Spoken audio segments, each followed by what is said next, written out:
right, diving right in, folks. Got a lot to cover today. We're going to help you guys prep for those UPSC exams with some seriously relevant current affairs. Yeah, we'll break it down, see how everything connects, give you those, what insights you need for the exam. Perfect. Yeah. So let's kick things off with some Indo-Pak relation. Always a hot topic. Right. It's like never a dull moment there. Yeah. Amidst all the tension, there's this recent development, glimmer of hope maybe. Both countries exchanged lists of their nuclear installations. Oh, interesting. Yeah, and they share details of prisoners and fishermen, held by each other.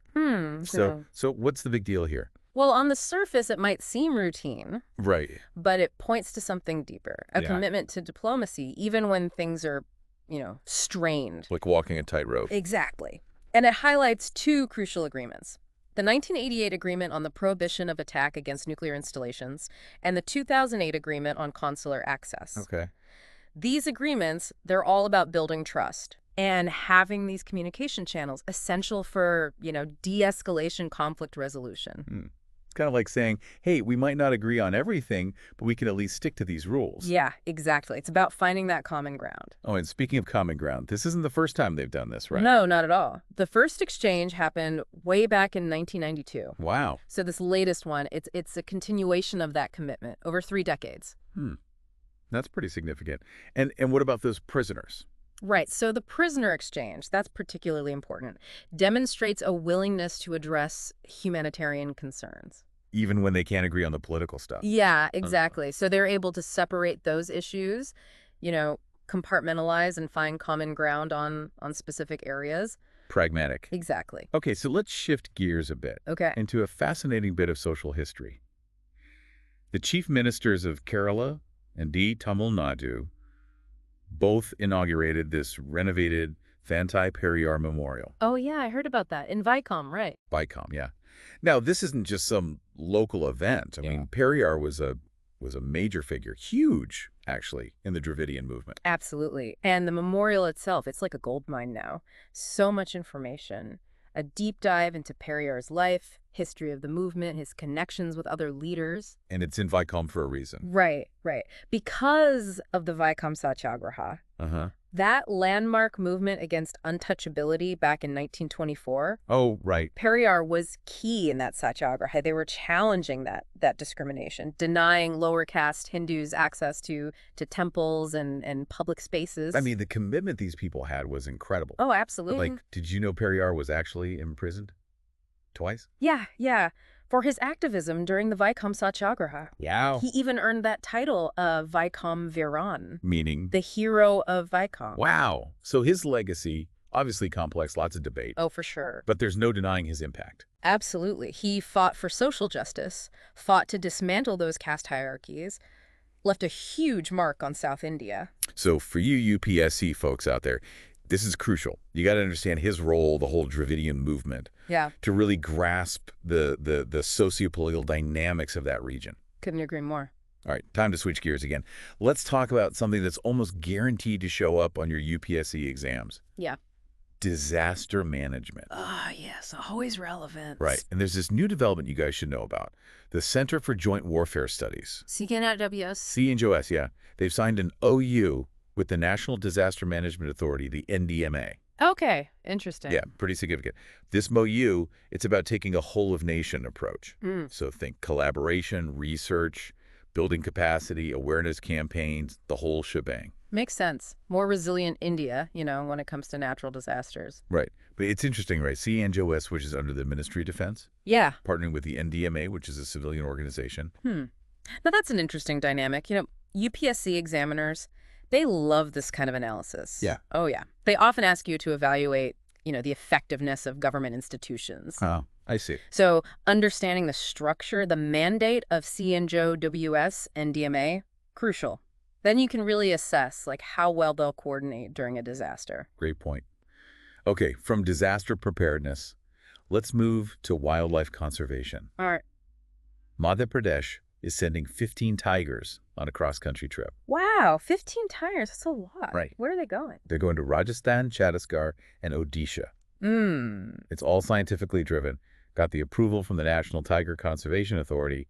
It's all about boosting those tiger populations in those states. Okay, I see. And it's all about genetic diversity. That makes sense. Introducing tigers from different gene pools into these new areas. Reduce inbreeding, strengthen the species long term. That's smart. Using science for real conservation efforts. Exactly.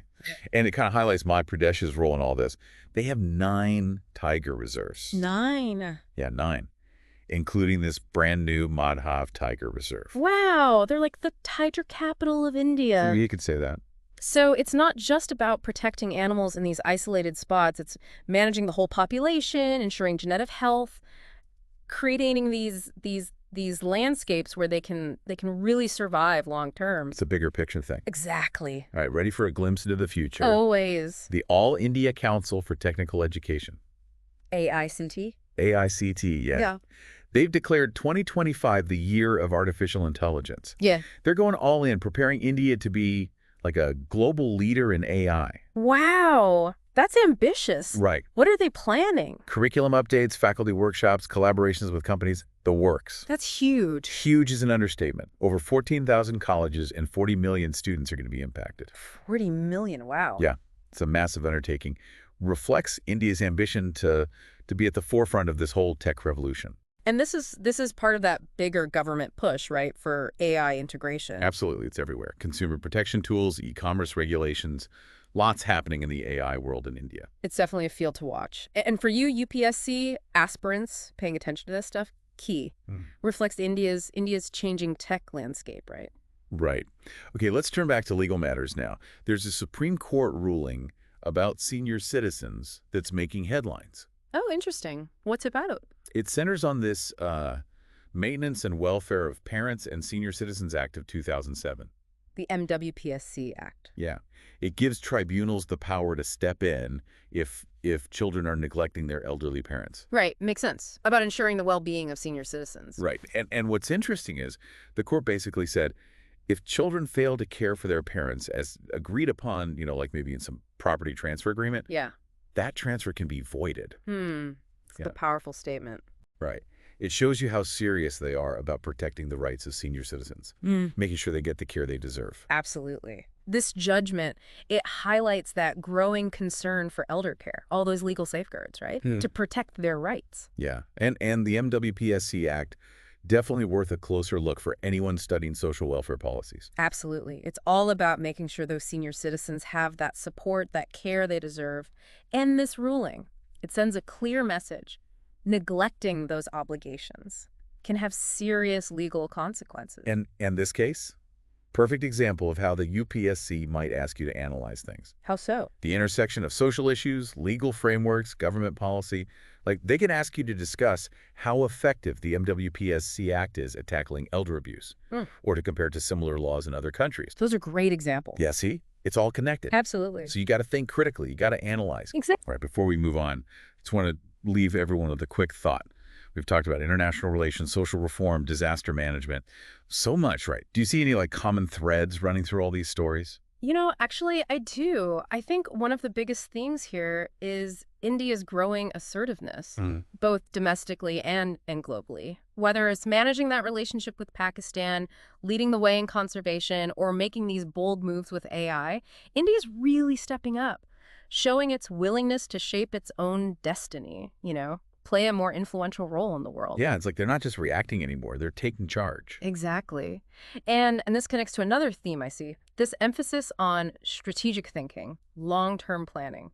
Like, take the tiger relocation. It's not just, oh, let's save the tigers, right? Right. It's a calculated strategy to ensure the genetic health of the species, long-term survival. Same with that year of artificial intelligence, not just some random thing. Yeah. It's a deliberate move to position India as a global AI powerhouse. And all these initiatives, they show how interconnected everything is. Right. Like, the tigers wouldn't be moving without the scientific research. Right. And the AI thing won't succeed without the infrastructure, the policies.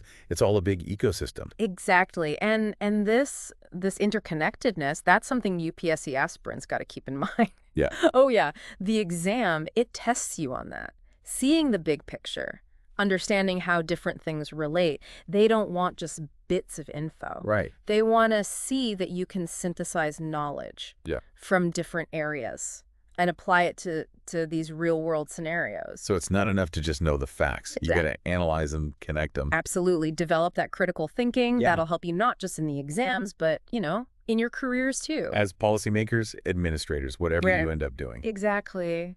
And speaking of connecting things, let's not forget about social justice. It's a theme throughout a lot of these stories. Yeah, true. From Periyar's fight against untouchability to protecting seniors' rights, even to how we manage disasters, it's all about fairness. Absolutely. It's about creating a society where everyone has a chance to thrive. Yeah, and that ties back to India's assertiveness.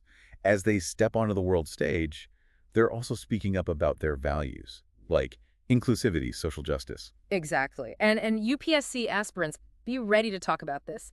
They might ask you how India's domestic policies match their international commitments, or how effective certain programs are at promoting social justice. So it's not just about memorizing stuff. It's about engaging with these issues, understanding the nuances, forming your own opinions. That's it. The UPSC exams, they're not just testing your knowledge. Yeah. They're testing your analytical skills, your critical thinking, your understanding of all these factors that are shaping India. That's a great point.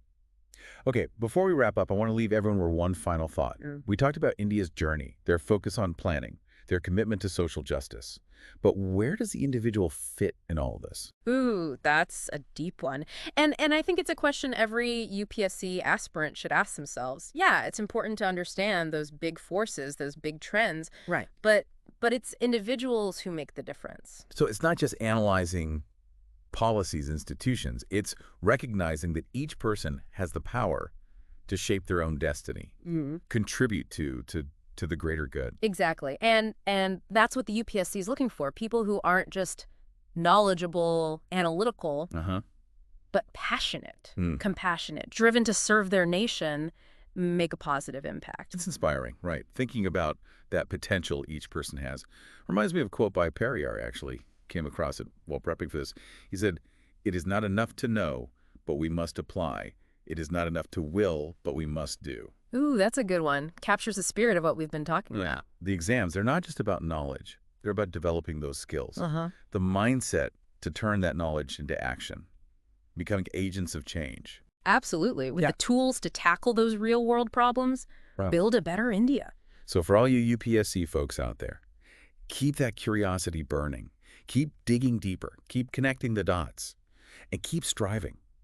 That dedication, that hard work, it'll pay off. And remember, you're not alone in this. Right. We're here to support you with insights, analysis, all that good stuff. Absolutely. So if you found this deep dive helpful, hit that like button, subscribe. We'll be back with more deep dives into current affairs. Until then, happy studying. Best of luck on your UPSC journey. It really does. It's not just about those big institutions and policies. It's about, people taking action, making a difference. And that's what the UPSC is looking for, right? People who are not just smart and analytical, but... Yeah, but people who are passionate, who care, people who want to serve their country, make a real impact. Yeah. It's really inspiring to think about that potential each person has to make things better. Actually, it reminds me of this quote by Periyar. I came across it while I was, prepping for this deep dive. He said, "It is not enough to know, but we must apply. It is not enough to will, but we must do."